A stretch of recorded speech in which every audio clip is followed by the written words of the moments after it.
Welcome to the hottest real estate topics on the planet, keeping you up to date with all the creative ways to buy and sell real estate without bank qualifying, so anyone can build real income starting today. Here is another great show with Dealmaker Bill and Pete the Rookie.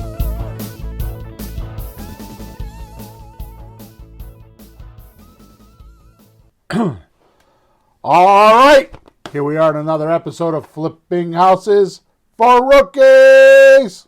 Good morning, Peter. Good morning, Bill. I started off the podcast with me clearing my throat. Sorry about that. We're on episode number 295. Unbelievable. And I wrote this podcast, and I don't normally talk about things like this with my wife just because she's got her stuff going on. I got my stuff going on. And I went upstairs, and I went to get something to drink or something to eat. And she said, "How you doing?" I said, "I think I just wrote the best podcast I ever wrote." So let's see what happens. Let's see what happens. And what did she say? Let's see what happens. No, she's like, "Oh, that's good." She just That's acknowledged nice, me. sweetheart. Good boy. Episode number 295. It is called, and this is the title, Part 3, Rookie Creative Real Estate All-Star Team To-Do List. As I promised from podcast number 294. Here is the description. Almost all creative real estate entrepreneurs face similar frustrations, conflict, profit woes, and inadequate growth decisions to make money now, money monthly, and money later are all made fairly easy. So in other words, the decisions are made fairly easy. I want to make money now. I want to make money monthly. I want to make money later, right? Mm-hmm. That's a good start. But more often than not, fail to get implemented. But there is a solution, and it's not complicated unless you don't know the steps to get there, or what is important to do and what is not important to do. What's first, what's second, and so on. In this podcast, you will learn how to carry out each action and when, so it's a lot smoother and gets results. Once we lay out this blueprint for you today, you'll discover a simple yet powerful way to run your creative real estate business, so it will give you exactly what you have envisioned in a way that is a natural progression that will avoid overwhelm and give you enjoyment and clear focus. This practical plan will get you going on your own, then help you build your all-star team for growth. Cool. Whew, that was a mouthful. Breathe. Yeah. All right. So just housekeeping things. If you're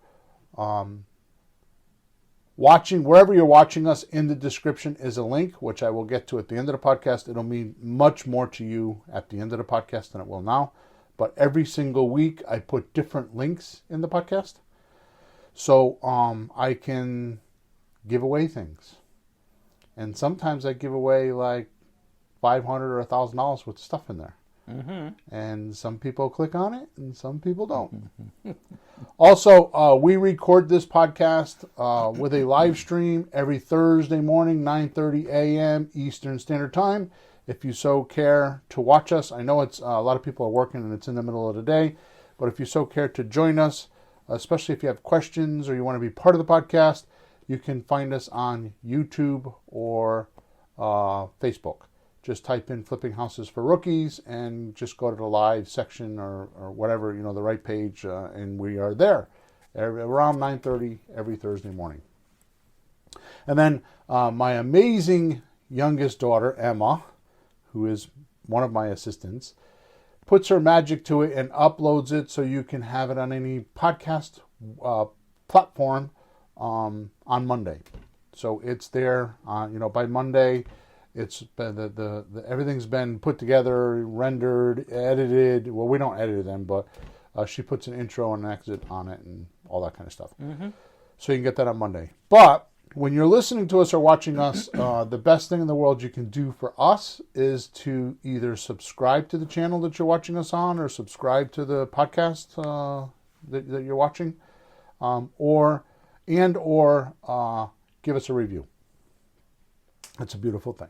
Mm-hmm. All right, so let's get started. Oh, by the way, the website is flippinghouses4rookies.com. There is a lot of free stuff on there. So go there if you need extra help and want to work from your computer. Mm-hmm. And it's free stuff. And free stuff, it's all free. Doesn't cost anything. That's right. No wallet needed. All right, so here we go. Let's get started. So just like last podcast, Pete, I would like to disclaim this is not. That means it is not. You cannot do this alone. This is a standalone This is not a standalone podcast. Mm-hmm. Okay?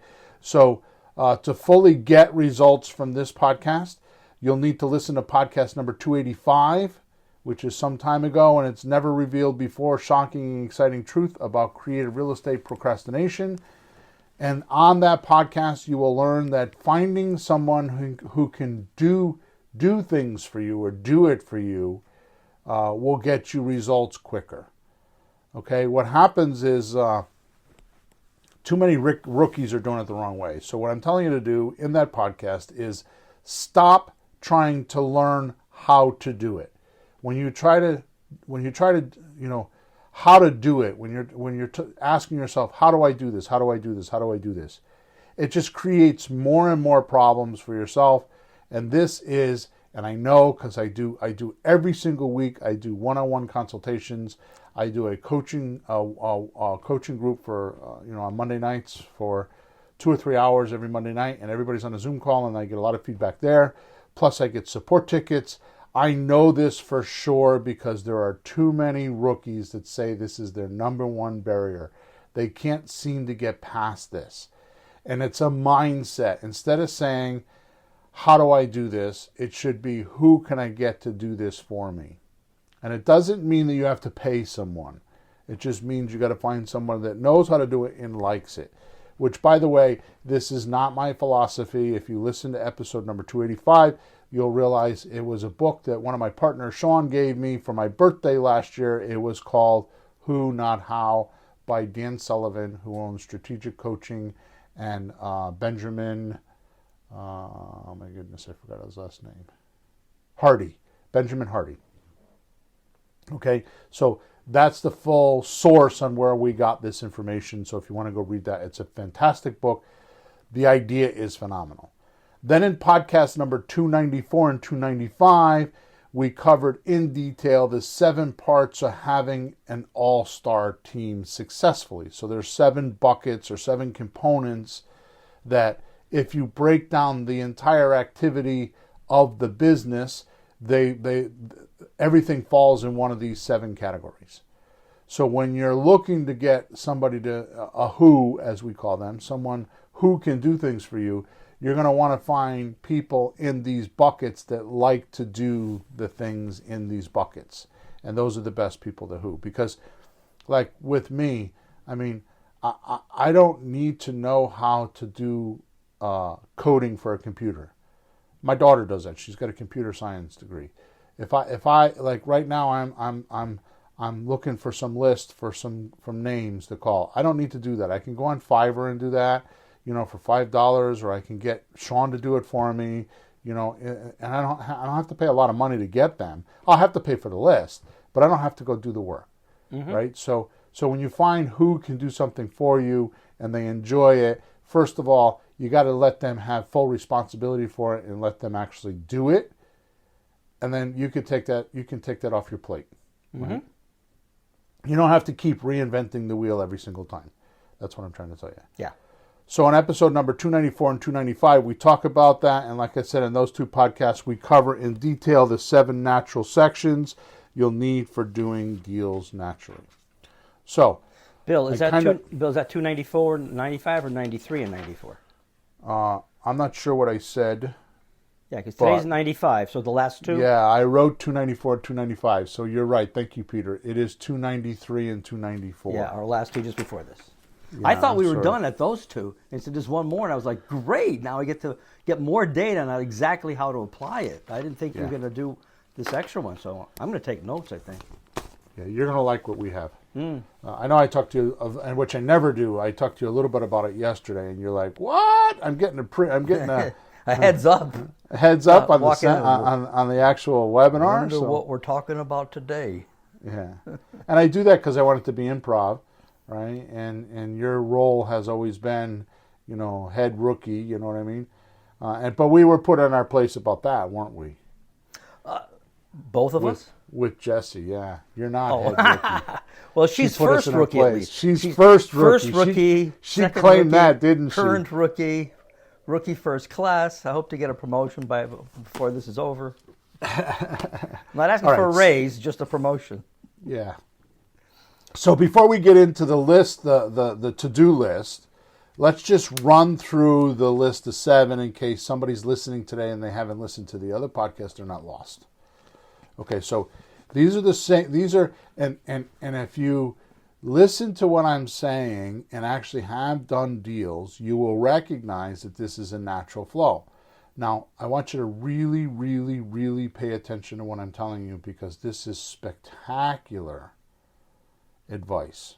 And I'm not saying it because I'm giving it to you. It's just because I've observed it. Mm-hmm. So you could do these 7 things as one person or 100 people or 1,000 people. Mm. Okay? These, if you have the concept that one person can manage 5 people, you just have that concept, which we've never talked about before. If you have the concept that one person can manage 5 people, and then those 5 people can manage 5 people, and those 5 people can manage 5 people, right? Like a pyramid. Yeah. These 7 buckets work really well. Yeah, and that's that's really good advice for any business type people. I've had friends, students that are business guys, and they're like, "Oh, I'm the foreman or chairman or boss of." How many juniors you have? 17. Yeah. And so too many. So we call that a hey you organization. So if you think about it, here's what happens, and this is I don't want to spend time on this because I want to get into our podcast, but if you think about this, if it was a command channel like in the Army, right? If that wasn't there, then here's what happens to most small businesses. All the communications, within the business, like payroll and ordering parts and money and jobs, always go to the owner of the business. So all the communications go from bottom to top and top to bottom. So they are vertical. Mm-hmm. Right? Yep. So what happens is, an employee comes to the owner and says, there was something wrong with my paycheck. And then he has to dispatch that communication down to the bookkeeper or whoever does payroll. Even if it is him. Yeah. Right? He has to dispatch that. Or the parts that we ordered today are wrong. Comes up to him, and then he has to dispatch them back down to the parts orderer, even if it's the plumbing supply house. So most entrepreneurs get overwhelmed because it's a hey you type of organization, right? Hey you go do this. Hey you go do that. Where if you recognize that if you have these 7 things in place and you laid them down horizontally left to right and you pass through them, that you should set things up so that the employees can communicate horizontally between one another. Sure, take care of your own business. So if your paycheck has a problem and somebody's over paychecks and they know that because you clearly let everybody know, well, she does paychecks. You don't even need to have that. It doesn't need to go up to the owner and then back down to the bookkeeper. It can just go from employee to bookkeeper. And if you just organize that in your business alone, 90% of the stress will go away. Yep. I can tell you one of the things that most entrepreneurs deal with is delegating, number one, because they don't have another quick thing. So I was working with the church. We do a bunch of fundraising, and we have 2 Zoom rooms. One is a registration room where people come in and they register, and they're like, okay, and then we send them over to the main event. We mostly do that for security reasons, make sure somebody's not in the event that shouldn't be there, somebody's like giving us a hard time, because we are a church, right? So they keep trying to like pin me with this job, and I don't want it because I have too much to do, and it's like I don't want it. So the only way that I was able to resolve it is I actually went onto Google Docs and I made a 3-page or 4-page document that is the training on how to run this room. Like, if this happens, do that. And I did screenshots, and it took me like, I don't know, 35 or 40 minutes. We'll say an hour, right? Now, here's the thing. I no longer have to do that job because now, like this past weekend, I couldn't work. I sent somebody that never did the job before. I sent them the Google Docs. I checked with them the day before. Did you read it? Yeah. Okay. If you need any help, just call this person. Done. Yeah. It was off my plates. Yep. Right? And that's what most people don't do. So we could talk all day about this because I used to be part of a business group, and I used to do 1-hour lectures every Tuesday night for 10 years about running your business. Right? I didn't always practice it, but I spoke about it a lot. I practiced most of it, but some of it I didn't. Because I don't have a bunch of them. I mean, I have employees, but they're all VAs and stuff like that, right? All right, so let's get back to the list, the 7 things. So number 1, someone with an idea. Someone has to have the idea and focus on the future. So there has to be someone there. Now, I'm going to tell you that this is the most valuable asset of the business, and I'm going to tell you why this is the most valuable asset of the business. What do you think it is, Peter? I'm going to kind of... I never thought why it'd be the most valuable, but it seems obvious that would be the starting point, because somebody has to decide, here's what we're going to be doing. Right. Else you're going to be having counterproduction or do this, do that. Somebody's going to say, we're doing this. Yeah, so I thought that too. I thought that for 30 years I've been in business. Oh, you got something better? Yeah, I realized this not too long ago, a few months ago. What'd you get? So here's the most valuable asset of the business. The person that does this cares. They want it the most. And they're approachable. They have compassion, and they really care. And they're willing to go through anything to get it. Yeah.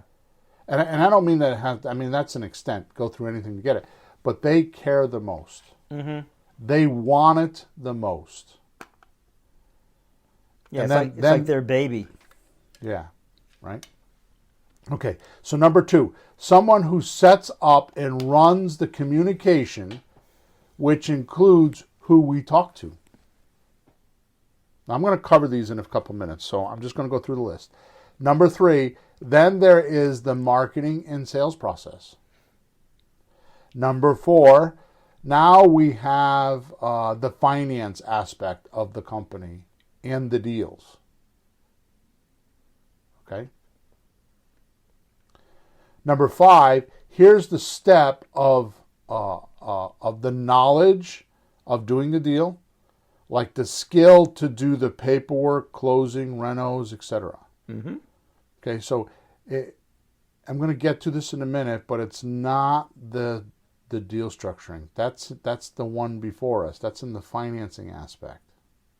Right? So I'm going to go through this in a couple minutes. So would this one be like learning how and the training how to do it and the overall Yeah, so knowledge? once you figure out how to finance the deal, mm-hmm. and number 4, you figure out how to finance the deal, then you need to figure out how to close it. So what documents we going to use? Are we doing a lease option? Are we doing a subject to? Are we doing what documents we're going to use? How are we going to close? Does it need renovations? How are we going to get a lockbox on there? How are we going to get the contractors out there? All that kind of stuff. So that's the actual activity of doing it then? Yeah. Good. Well, I'm going to get to it in a minute. It's Okay. not. It is part of the activity. Okay.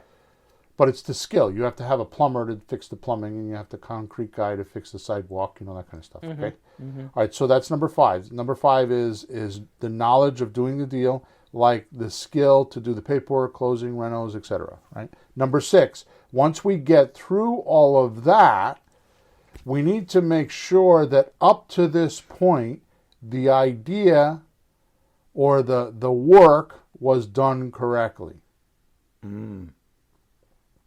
And if not, we need correction on who made the deal to begin with. Okay? And then number 7, now we have acquired the property, we need to distribute it, right? We need to so we did inflow, now we need to do outflow, right? So we need to distribute the property and we need to do that with the exact correct buyer for the most amount of leverage. Okay? Yep. So let's break this down, mostly what to do on each step. Okay, so now I've kind of covered them, overview, and this is the meat and the potatoes of this entire podcast. Okay. So number 1, this is not always as easy as just making the decision of, I want to make money with real estate, like most do. Okay, they make the decision. That's the easy part. You wake up in the morning. Oh, I know. Let's just make some money with real estate today. Yeah, exactly. Sure. Which, by the way, this is a side note, and this is probably the most cleverest part of these 7 that I want you to think with. When you work through these 7 steps, it's like a chart or a scale, right? So you have to kind of like dry run it a little bit on paper, going up and down to make sure everything aligns first. For example, if number 4, the finance aspect, is I don't have any money, right? Yeah. But want to do real estate, that would affect number 1, your ideas of the future deals, like what type of deals you're going to do. Number 2, setting up which type of seller you should talk to. And then number 3, how to market those sellers and make offers, which is the selling part. Yep, makes sense. Right? So you have to kind of like go up and down. So it's not just I have the idea that I want to do what Bill says or Pace Morby says, or I don't know, pick any one of them. HGTV. HGTV. Yeah, people see the show like, oh, I want to do rehabs. Yeah, or Ron LeGrand, or Than Merrill, or whatever. And this, I say this is very, very, very, very, very, very, very, very, very important. I mean, I did my meetup last night, and I have people on there preaching to me about how they need to do wholesale deals. And I asked the girl, I mean, she was a foreigner, and I asked her, which is no problem, but she, I had a little trouble getting her at first because of her accent. And I said to her, I don't understand. Why would someone want to sell their house at 40 or 50 cents on a dollar when they could just, by accident, give it to a realtor and just sell it in 3 days in today's market? Yeah. Right? Now, that does work. Wholesaling does work. But what most people don't realize is the reason why we use 7 deal strategies, which is at flippinghousesforrookies.com. The reason why we do that is because, first of all, every seller has a different idea of what they want. But more importantly, and you just ran into this with this big aha moment, like different environments provoke different offers. Right? So, I mean, you were just talking about options the other day, right? Yeah, because I've never been in such a heavy seller's market like we are in right now. And these past few years, when you go through the deals, and then there's options, and you go right past it. So why do you keep going past that? It doesn't apply right now. So okay, and now here we are in this kind of a market. It works. Right. So an option is when you give the seller a document and give them some denomination, $1, $10, $100, whatever you give them, and you buy the rights to sell the property. So it's just like on the stock market, you buy the rights. But here's the thing: you buy the rights for $1, $10, $100, but you don't have the obligation to close. So you can sign a 90-day option agreement, which is better than a 6-month listing agreement. Yeah. And the seller doesn't pay any closing costs because you get your buyer to do it. Right? And as long as they give you, I say a 10% discount or more, you don't have to do that, but that's a safe number. But as long as you get, it's going to cost them 12 to 15% to sell anyways with a realtor. You know, by the time they pay the 6% to realtor fee, they pay 3% for negotiating, 3% for repairs, and even if the repairs are good, it's still inspection things and the inspector finds, and then 3% for closing costs. That's 15%. Yep. Right, and the closing costs are usually the lawyers and, you know, and conveyance tax and, you know, proration of property taxes and all that kind of stuff, right? It adds up to 3%. So even if you were stunning good, you're still paying 8, 10, 12%. It averages about 10%. Okay, so you're giving them full asking price at 90%. Yeah. Right? The difference is they're not going to pay the realtor and all these other people. You're going to do that for them, and you're going to make that money. Yep. And that's how we do it, right? And you don't need a license to do it because we're an equity share in the property with the option agreement, right? So we're a very small equity share. We're not a controlling equity share, but because we have the option, we become part owner on paper. Yep. And we can sell our own house, so we don't need to have a license. It's actually genius. Okay, so this number one aspect of having the idea is not just having the idea. So what I'm saying right now is with these 7 categories, you should try to jot down how you're going to do it so you two-dimensionally like demonstrate it in the physical universe. Like, how many times have you had an idea of like how something would work? I don't know why this idea just came to my head. This is so crazy. This is you're going to laugh at me. Mm-hmm. Do you remember the house we had? I think it was in Manchester, and the basement was leaking, and we had to dig it. Oh, remember? Yes. Yeah, I'm going to forget that. But my point is that we had an idea of what we were going to do, and we rented like a backhoe and equipment, but it wasn't exactly what we expected to do. Once we started digging and doing things, we had to make alterations because our idea was not what the physical world wanted us to do. Like, for example, we dug a hole on a foundation, a hole next to a foundation, and we tarred it, and then we were going to take tar paper and put it on top of the tar. Well, the tar paper wouldn't stick. It kept falling down every time we put dirt in there, right? So, yeah. So it's kind of like, you know, until you try it physically, you don't know what gravity is going to do. You don't, you know, there's all these factors that the physical universe sometimes throws at you, like your idea isn't going to be as smooth as you thought. Yeah. Okay. So why not work this up and down a little bit, two-dimensionally, you know, with a paper and pencil, and just kind of get a concept of how you're going to do this. So I know I'm spending a lot of time on the first one, which is an idea, but what I'm trying to tell you is why not, you know, like demonstrate it out a little bit on paper to see if it at least aligns or if there's any holes in it. So like a person should pick which of the deals they actually could do? No, they should go, right? They should go through the system. So like I said before, so if you're fine, if you decide, okay, I want to do real estate, okay, and then the next thing you're going to need to do is you're going to go down to number 2, right? So you're like, I've decided I want to do real estate deals. Mm-hmm. Even if it's I decided I want to do creative real estate deals. Mm-hmm. Then someone has to set up and run the communication, which includes what type of list. Right. So what type of list means, are you going to look for subject to deals because you got 10 grand or 20 grand you want to invest in a deal and you're willing to do that? Mm-hmm. Or are you looking to do rehabs? So you have private money in place, and you have money to do the renovations, and you know contractors, and you could do this. It's easy for you to do. You don't have to go learn every aspect of the deal your first time. Or do you not know anything about real estate? You really don't have any money, and you just want to get started and make 3, 5, 10 grand. Well, Then you would do a lease option or a slot deal, right? And those would be the easiest. But realize that each one of these deal transactions I just told you about have different sellers. There's different nuances to these sellers. So the lists would be different. Sure. So like if you're going to do rent to own, you can go right on Facebook and get them right on Marketplace. You can find leads, right? Or market to out of area owners, right? Mm-hmm. Or if you're going to do subject to, you could definitely, I mean, I know one of the things we're trying right now is working on you can work on pre-foreclosure, right?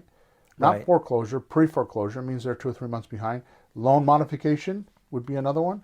Divorce is another one for subject to, right? Or if you wanted to do rehab retail, then you could do things like, liens, code violations, vacant houses. See, they're all different lists. It's not just shoot out and talk to everybody. I'm just going to call it FSBOs, for sale by owners. No, they're willing to do one type of a deal, so you want to find out what that is. So you're going down the list. So you decided I want to do creative deals. Well, who am I going to talk to? Well, I'm not sure yet, because I didn't get to number 3,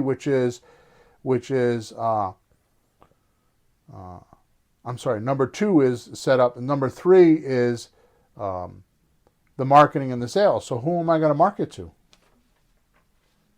Right? Mm-hmm. So you got to go through the dry run and kind of like work it out and get an aspect of what you want to do. And because rookies don't do this, they just go after whatever course they find online, and then they wonder why it doesn't work, because it's not plugged into this natural flow of things. This is like deciding I'm going to go race a car at the Daytona 500. Okay. And instead of driving counterclockwise like they do on the track, I'm going to drive clockwise. Is it going to work? Not for very long, Crash, no. Yeah, exactly. Head on. Right? All right, so let's go to number 2. Number 2 sets up and runs the list of potential sellers to outflow to. Right. So Dan Kennedy, who is a great person to listen to, if you have any interest in marketing, Dan Kennedy's like the guy. Says that the perfect marketing campaign that makes a lot of money has a message, market, and media in alignment. It's a triangle. It's a message, a market, and a media. So when you match them perfectly, the campaign goes bang, and it makes tons of money. Because you had the right message, you had the right market, and you had the right media. Market, by the way, is the person you're talking to. Like, somebody that's hungry, you're going to sell them food. Yeah. Right? If somebody has a pipe that's leaking, I'll give you a business that I was doing for quite a while that was very interesting. In fact, our friend Alex, that does the websites. Yeah. I think this is how he's making all of his money right now. Yeah. Because he builds websites for these water recovery guys. Like when there's what's that? Water recovery? Yeah. So they're what is the word? Something pro. We have a water leak, and it does a bunch of damage. Oh, Serve Pro. Serve Pro, yeah. Oh. So there's a lot of companies like that. Water damage. Yeah. Oh, I got water you. damage recovery, yeah. I got you. So what happens is when somebody has water leaking through their ceiling because the upstairs pipe is broken, right?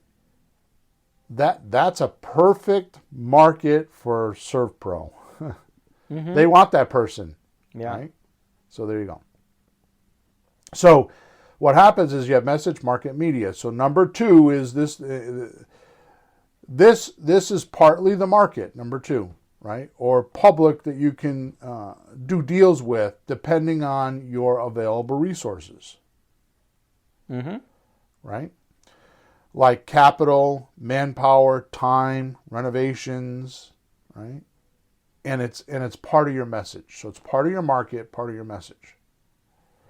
Okay? Indirect mail,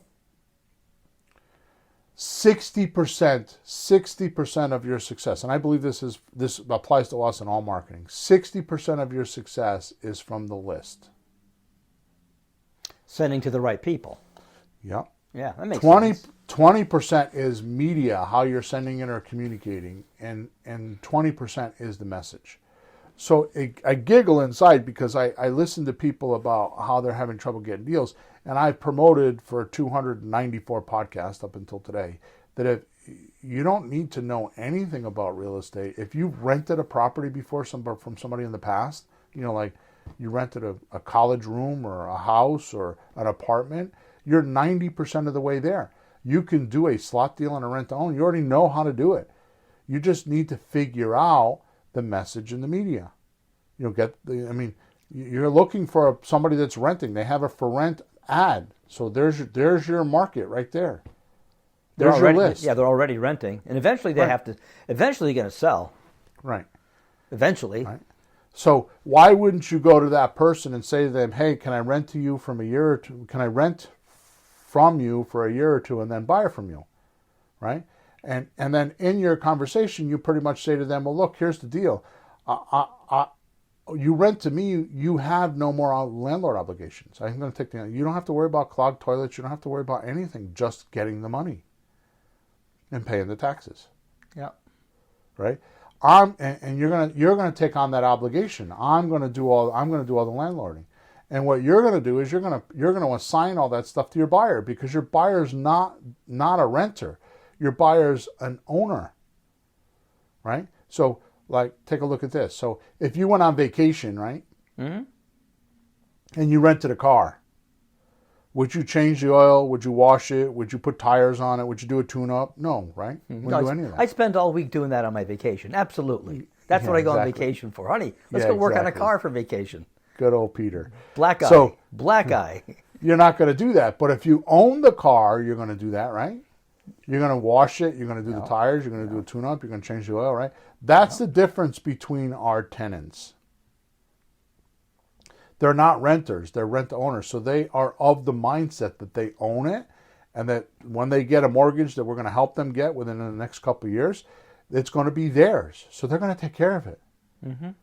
Right? Now, is everybody like that? No, there's weird people in this world, and we have safe points for all that stuff, right? In fact, we're going to talk about this next week. The next podcast is going to be protecting the downside somehow. I got to word it right, but protecting the downside. So what I'm going to talk about is how you can still make money when things go bad. Good. Right? That'll take some of the fear out of it. Yeah. All right. So number 2 is setting up and running a list of potential sellers. We talked about Dan Kennedy, the message to market media. This is partly the market and partly the media, where you're going to find your public and who you're going to talk to. And you're going to align that to what you're capable of doing, your education, your ability to get money, renovations, all that kind of stuff. Yep. So it's an alignment, right? Number 3 is the marketing and the sales. Now, here we hone in on the message. Okay? Once we do number 2 correctly, we'll know what value we can bring to our sellers. So we're going down the list, right? So go ahead. Is number 2, if I get this right, to summarize in my head, number 2 is who to talk to, and number 3 would be you're starting to get into what do I say to them? Yeah, so number 2 is, exactly right. Is that good? Yeah, that's exactly right. Who to talk to now. Now, number 3 is the marketing and the sales process. So now you're right. What do you say to them? Cool. Right? All right, that's good. Make sure I'm tracking here. So now here's the most missed part with rookies. Mm-hmm. It is not deal structuring and the math that makes the deals. It's not the deal structuring, but that's always the first thing they want to learn. They feel like, I got to know everything I can before I talk to the seller, because I don't want to look like a fool, or I don't want to sound like a dummy, or I don't want to sound immature, because they're definitely not going to sell to me if I sound immature. And that's the opposite. I wish I had that advantage sometimes, because very often you could just tell a person, this is my first deal. I'm new. Can you help me do this? And they will like that better. You're being honest. Yeah, they may feel less intimidated because, I'm a big professional. Isn't that scary a little bit? Well, they know stuff. They're going to pull something over me. They got tricks. Right. They think you're a scam. And that's a good point, Peter. So here's the thing that I would like to really hit home here, right? Being honest, sincere, and caring about the seller's needs is way more important than the words you say. Now, I can tell you the quickest way to build trust with someone is in rapport. So let's do rapport first. Mm-hmm. Rapport, you build rapport with someone by talking about the house. not anything else. You don't care about how many kids they have and what vacation they go on and wasting all that time. I don't do any of that. I want to talk about the house. Mm-hmm. And if you want to build trust, the definition of trust in my world is your words match your actions. So if you tell someone, I'm going to call you at 2 o'clock on Thursday, call 2 o'clock on Thursday. Mm-hmm. If you tell someone, I'm going to go find out how much the taxes are and I'll call you tomorrow morning, then go find out how much the taxes are and call them tomorrow morning. And I actually intentionally do this with sellers because it takes about 3 or 4 times and then they completely trust you. Yeah. Okay? Yep. See, if you do what we're talking about today in sequence and dry run it on paper, like I said earlier, you'll be emotionally involved now. You will be emotionally involved by trying to help the seller. Because you'll care. Because here's the thing. Here's the underlying thing that I'm trying to get across, and I don't know if I'm doing such a good job of it. You're gonna, if it's something you already know, like if you're calling for renters because you rented a place before and you're used to doing that, you have something in common to talk with that person about now.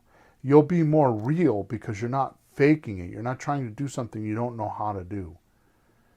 And you'll have more reality with them. Yeah. They'll like you more and they'll communicate more with you because you have more things to talk about. Mm-hmm. Right? Even if you don't do a deal, you need to practice. Yeah. See, that's one of the things that I found with rookies is they study for 2 years to try to learn everything they can learn so they can have a half-hour conversation and expect anything that's going to pop up can be answered. Well, I got news for you. In today's generation, we don't do that. We have, I'll bet you, sometimes 3, 4, 5, 6 conversations. You were telling me the other day that you talk to people over and over again. When my realtor was here the other day. I'm surprised because, a few years ago, I was like, talk to the guy once, do it or not, and move on. And you're saying like, I had to call them back. I'm like, why is that? But that's what happens. You let me check this, and you call them again, and But it's fine. You develop, I don't know, a relationship a little bit, and you start tracking. I mean, we had one guy I was supposed to talk to on the phone, couldn't talk on the phone because he had to take his daughter to the hospital for something, right? Yeah. And the next time, try to call him on the phone, he gets stuck at the motor vehicle department and on a nighttime, the one night they're open, and I'm trying to call them now. Right. But it goes back and forth, and you do get emotionally involved that way. Is your daughter okay? Right. How's your kidney stones? Have you tried vinegar in water? Whatever. I'm serious. And they go, thank you very much. I didn't know that. I'll try. You just do whatever you can to be helpful. And that brings me to my next point, because when you're emotionally involved in A, your business, and B, with the seller, you give them value by trying to help them. This world severely lacks honest help without some sort of a gimmick on the other side, or without some sort of a payment or an expectation on the other side, right? And you get results because you're helping the seller get what he wants the easiest way possible for complete satisfaction. I can't tell you how many people tell me they don't want to sell to me, but they want to sell to a realtor, so I help them find the right realtor. I just help them find the right realtor. I have a network of guys, and it gives me brownie points because I go say, hey, my realtor, hey, I got a deal over here. Yeah. Right? My realtor was in my office the other day, Dave, and he's telling me that he has leads that I gave him 2-3 years ago, and he still talks to them. And he got an appointment with somebody just the other day because now all of a sudden they're ready. Wow. 35 to 38% of our business comes from follow-up. Yeah. So you're not talking to the person just once. You don't have to give them a seminar the first time you talk to them. Yeah. You just got to be nice, right? So, like I said, Pete, you don't know what to do. Tell the seller, this is what you say all the time, just tell the seller that you need to go figure it out and you'll come back. I remember the day that you told me that. You're like, oh my God, I finally got it, Bill, right? Well, yeah, people worry about, if you were selling a car You're working at a dealership. You better know about all the cars, the horsepower kind of braking system, the stereos, a lot of details. So you should know what you're selling. But when we're buying a house, we don't know about the house. We don't know what they want. We don't know what they're trying to do. And it could be this, that, or the other. So your best weapon is asking questions and listening. Right. I read, we were doing some training, and one of the quotes was, this is a Ron LeGrand quote, answer questions with questions. Right. They ask you a question like, well, I don't know, what do you want? Or blah, blah, blah. Well, what do you want to have happen? Just keep asking, and they'll tell you. Right.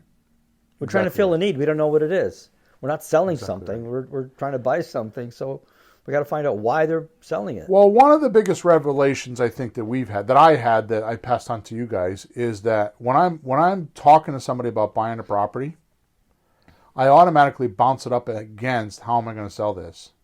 Yeah. Now, one of the things that I've never talked about before that I've recently realized is that what's most important to a buyer? To a buyer? Yeah, so there's a pecking order. So it goes like this. A, how much are my monthly payments? Yep. B, how much do I have to put down? Yeah. And C, what's the price of the property? Yeah. So when you're talking to your seller, those are things that you need to figure out. Like, are you in the right ballpark? And how popular is this deal going to be when you go to try to sell it? Mm-hmm. So if it's a $200,000 house and you're asking $400,000, it's not going to be very popular, right? Nope. If the mortgage payment should be $1,500 and you're asking $3,000, not going to be very popular, right? Or this is the most common one right now. Well, yeah, anything's for sale. If you give me $50,000 down or give me 50% down, then I'll sell it to you. Yeah. Right? So the guy's like got a $200,000 house and he's like, well, I'll take $100,000 down. but he'll take a $1,300 a month payment and he'll go 5 years. So that part is good. Yeah. Right? So when I'm talking to a seller, the easiest way to do it is to think to yourself, what can I get on the other side? Yeah. And then work it backwards. So you know you can get $200,000, you know you get $1,500 a month, and you know that you're going to get $5 or $10,000 down. So just negotiate for less than that. There's no magic to it. There's no special things about it, right? So how would a person really kind of new starting out, like me years ago, and I just wouldn't know those off the top of my head. What's a good, quick way to find that out? This podcast? No, I mean the actual numbers. In your area. Be honest with you, I go to Zillow. Mm-hmm. Now, Zillow's not correct, but it gives me a ballpark. Yeah. I mean, the best thing that you could do is just type the address into Google, and you're going to find Zillow, you're going to find Redfin, you're going to find realtor.com, you're going to find Trulia. So just look at 4 or 5 of them and just get an average.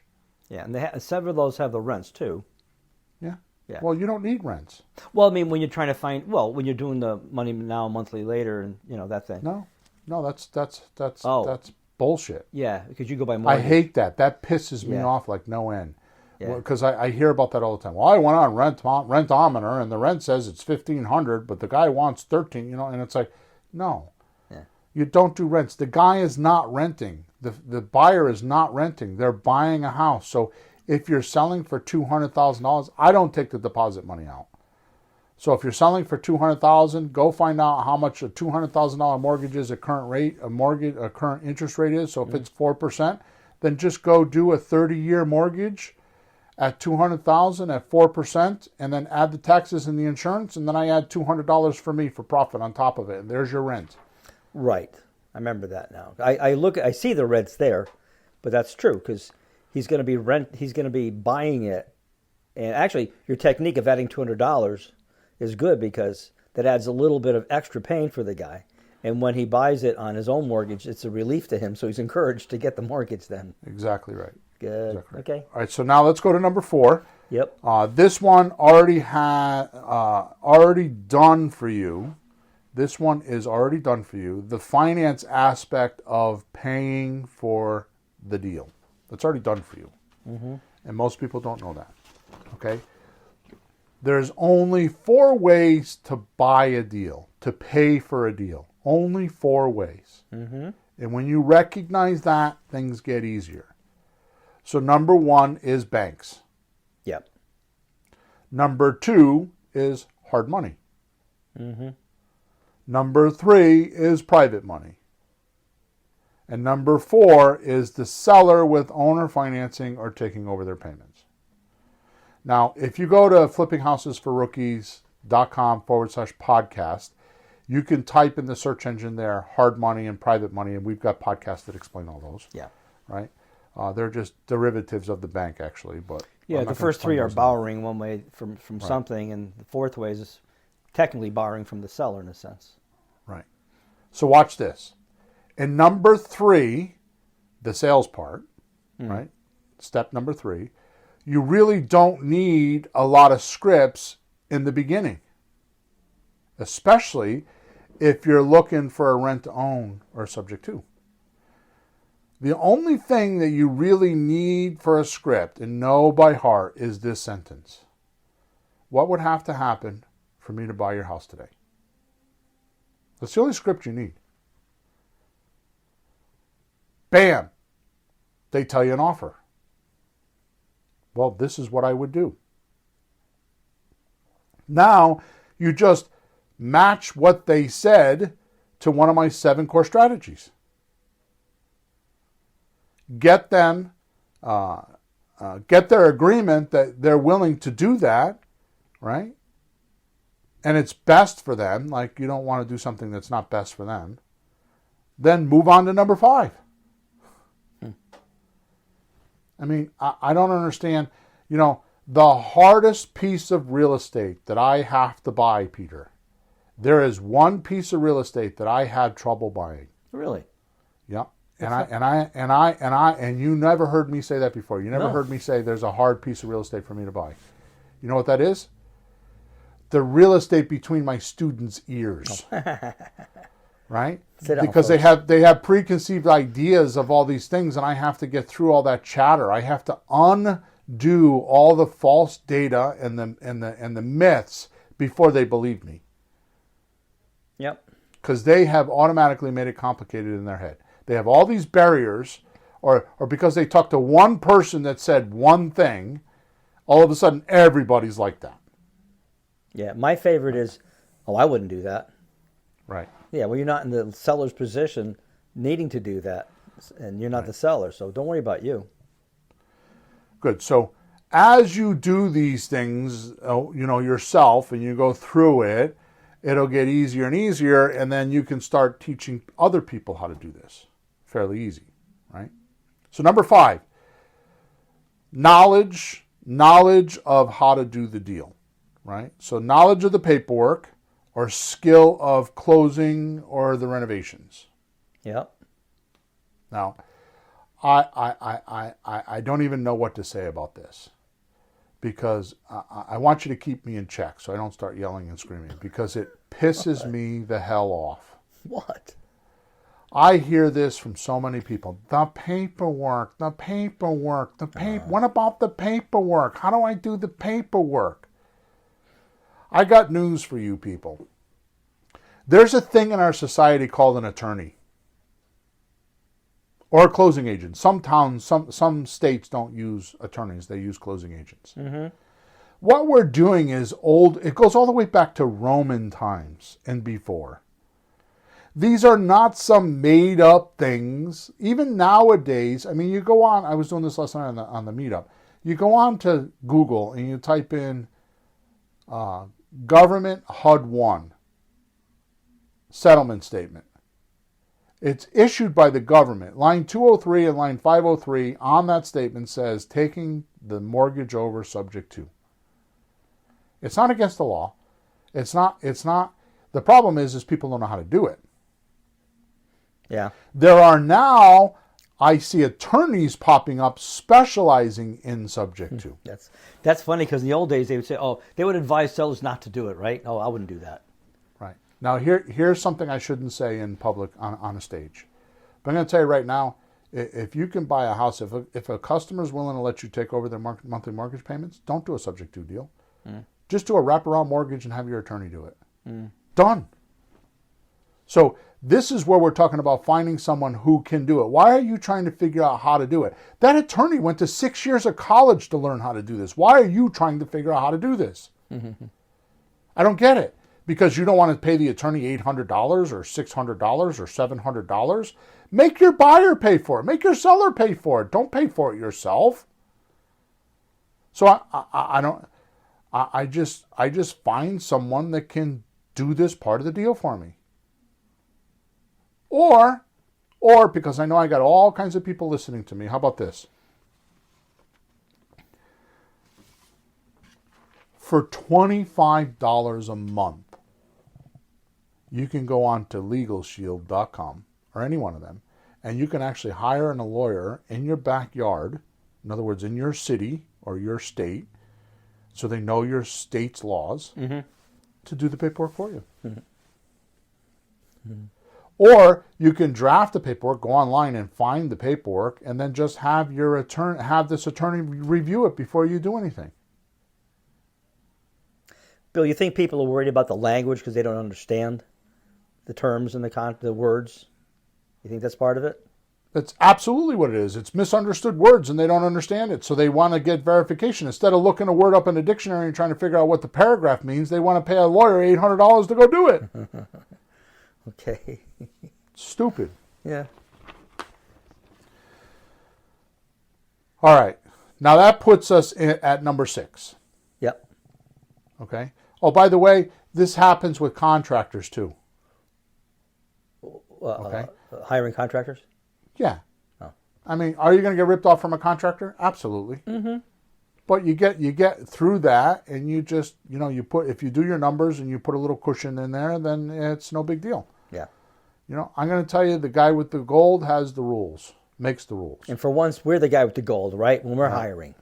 Right. So just don't release payments before the work gets done. That's all.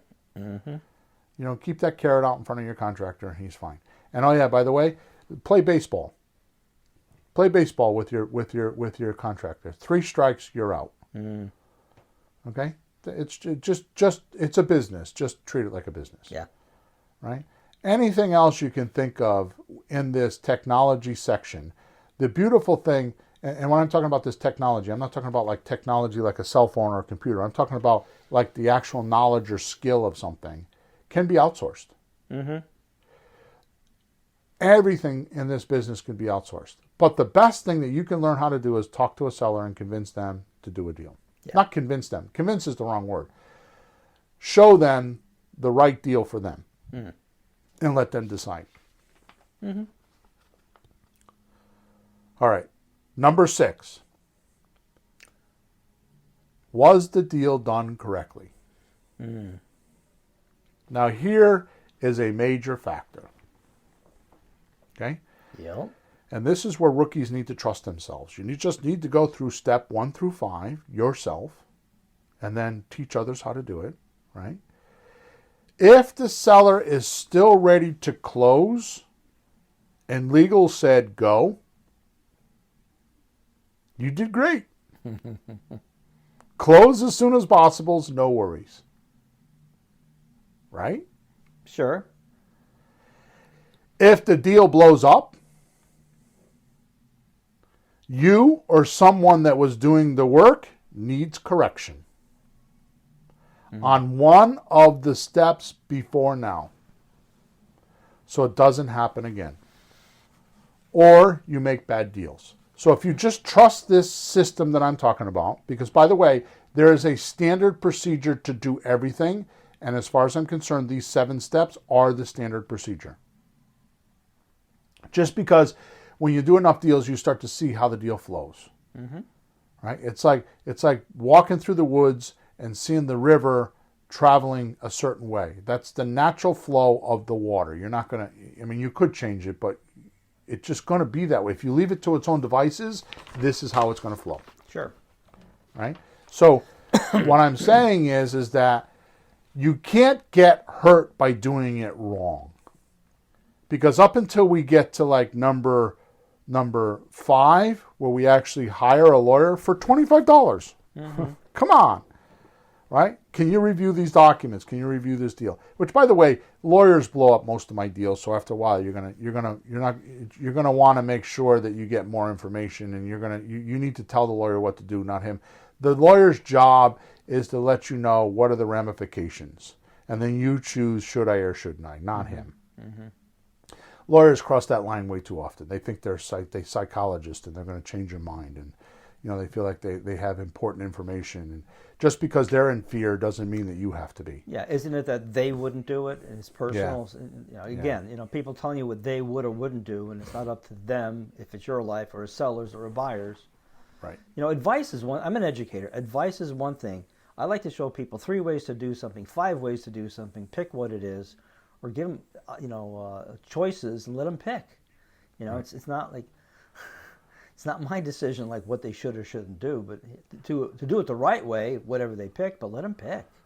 Exactly. Don't. So the problem is that we don't think of this qualification step in any business. Any business is like this. Yeah. That's what's missing. Yeah. Right. So the point is just do the work and let it flow. And if it's good, then keep going. If it's bad, then don't. I mean, the biggest thing that I get here is how do I know I'm paying enough for the house? Well, I just told you how to do that. Just go into Google, type the address, and look at 4 or 5 different websites, and just get it in true. So here's my last point, and then we're going to move on to 7. Think of it this way. If you do slot deals and lease option deals and owner finance deals, are you really paying for the house? Not out of your pocket. So what do you care if you pay $20,000 over market value? As long as you can get it to cash flow, let the appreciation catch up to you. Just if you're worried about paying $20,000 over, instead of doing a 2-year note, do a 7-year note. Give it 7 years to catch up. And an option agreement is the right to buy, not the obligation. That's right. It's a beautiful thing. So you could go, excuse me. So you can go 7 years making cash flow and down payment money and never buy the property. Technically. Yeah. So what are you worried about? Worst case scenario is you don't have money to pay the monthly rent, which is wrong because if you should take some of the money down and use that for reserves. Yeah. But the biggest point is you can always say to the seller, I can't do this anymore. I'm backing out. 30 days, I'm no longer paying you. Or if you get one of these deals and it doesn't work, go find someone like me and sell them the deal for $5,000. Yep. So if you just follow these 7 things, there's nothing that can go wrong. Right. That you can't fix. Right? So and next week you'll talk about how to handle some of these downsides. Exactly. That's why I'm doing it in that order. So good. So the thing that I'm trying to say here is if the deal isn't smooth and the seller is still wanting to do it, then there needs to be correction. So instead of going out and trying to get your education before you do everything, why don't you do step 1 through 5 and find out what you did right and what you did wrong, and then get educated on step 6. Yeah. Well, I didn't know how to answer this question, so go find that out. Or I didn't know how to find the lawyer, so go find that out. Or, there's going to be bumpy parts, but you're going to figure that out by doing a deal. Right. And I think it's very, very important that anytime you're doing this or any business, at the end of the day, when you get that bad feeling like something wasn't right, take good note of what it was and figure out how to fix it. If you don't, you will quit. Yep. You lose a few times, you just walk away. So just find out what it is and find a solution. Other people do this all day, make bazillions of dollars. If you screw something up, just get your books out, call somebody, call Bill, call me. Yeah, this is not a multi-level marketing with some guy with some gadget and they're trying to get everybody to sell it. This is not that. This is the oldest business on planet Earth is real estate. Yeah, and there's answers. Just go find them and then you'll feel better and you come up with solutions. It's not always easy. If it was easy, we'd all be bazillionaires. But this is why we do it. Make it as easy as possible and move ahead. Right. Number 7. Now that we have a property, we want to leverage it to the hilt, to the max, to as far as we can get. We worked hard to get here and want to make the most as possible, which is why I like to sell on lease options or lease to owns. You get money now, which is down payment. You get money monthly, which is your rent money. And then you get money later, which is equity. And that is just the tip of the iceberg of the amount of money you can make. Mm-hmm. So this step is picking the right person to buy from you. Realize that you make your money in negotiating when you buy. You collect it when you sell. Yeah.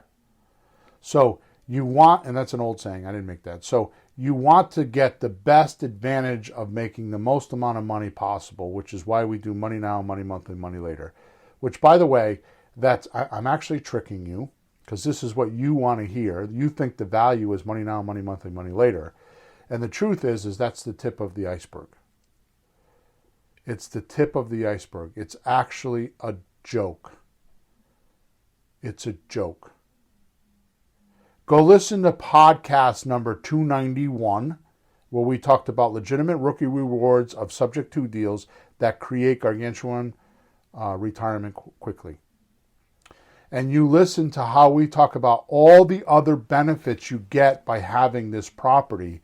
It dwarfs money monthly, money now, money monthly, money later. When you start realizing the taxes and all the benefits you get behind the scenes that save you a ton of money. The more you make in real estate, the less taxes you should pay. I had my best year last year, and I don't know what happened to the taxes. I'm getting a refund. It's ridiculous. I've seen posts, Grant Cardone talks about it. Like, you can invest in things, buy stocks and all that, make profit, but there's no benefits. They tax you on everything there. So, Bill, I think we got a fourth level of money now. There you go. Money now, money later, money now, money monthly, money later, and I'm going to dub the fourth one, money keep it. There you go. keep it money, yeah.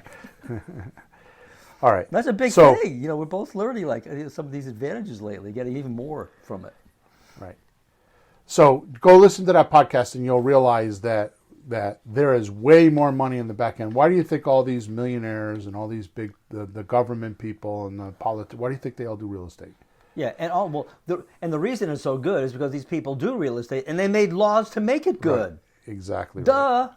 Exactly. It didn't happen by accident. They made it that way. So you want to play the game or be played by the game. If you're going to play the game. Exactly. It's not taking advantage. It's just utilizing the laws the way they're intended. So listen to this podcast a few times. Write down the seven things, and just dry run it on paper. Just dry run the 7 actions on paper, and just sort through your head. Get mental image pictures in your head of how you're going to do these 7 things, and then figure out which ones you're going to do and which ones you're going to find others to do. And you'll start to notice that the results will start showing up. And it'll get a lot easier. All right? All right, we got to go because we're over our hour. We're an hour and 7 minutes. So before I go, I wanted you to know that probably the most valuable tool that I have, but the most underutilized tool or underbought tool, because rookies don't think it's important, and it's the most important tool that I have, is in the link in the description. Oh, it's a tool that I use to get started. It's a tool I still use to this day, and it's called Creative Real Estate Conversation Superpower Kit. Okay, what's that? So I've never heard of this. What is this? Yeah, it's knowing how to talk to sellers. Okay, and I think I got it on 55% off. It's like $77, and I think you pay like $42 for it or something like that. So it's not a lot of money, right? But you use that tool with this podcast and listen to the other podcasts I suggested tonight. There's no reason why you shouldn't hit a jackpot in the next 30 days. None. If there is, then you got too much noise in your life, meaning drama and too many things sucking your attention that shouldn't be, or you have somebody in your life with non-compliance and keeps giving you jobs and work and creating extra traffic for you because they aren't doing their shit. You got employees that aren't doing stuff, or you got family members that aren't doing stuff, or blatantly you just suck at time management, or you're one of those people that need to relax more than you need to work. right? So 120 hours in a week, and you break it down, you only work 40. There's a lot of hours left. Okay, so go on the description link, figure it out. If you don't know how to go in the description link and you want the link, send me a support ticket. Go to flippinghousesforrookies.com, send me a support ticket, and I will send you the link. So, Peter, I think we've cracked the code. I think that we've, in 3 podcasts, have come to this. And again, next week we're going to talk, I don't know exactly what the title is going to be, but it's going to be something along the line of protecting yourself from the downside. That'll tie this up pretty nice, I think, Bill. Yeah. Okay. Yeah. So thanks for being with us. Thanks for all your support. And if you have any questions, go to the support ticket on flippinghousesforrookies.com, and we're over and out. Have a good week.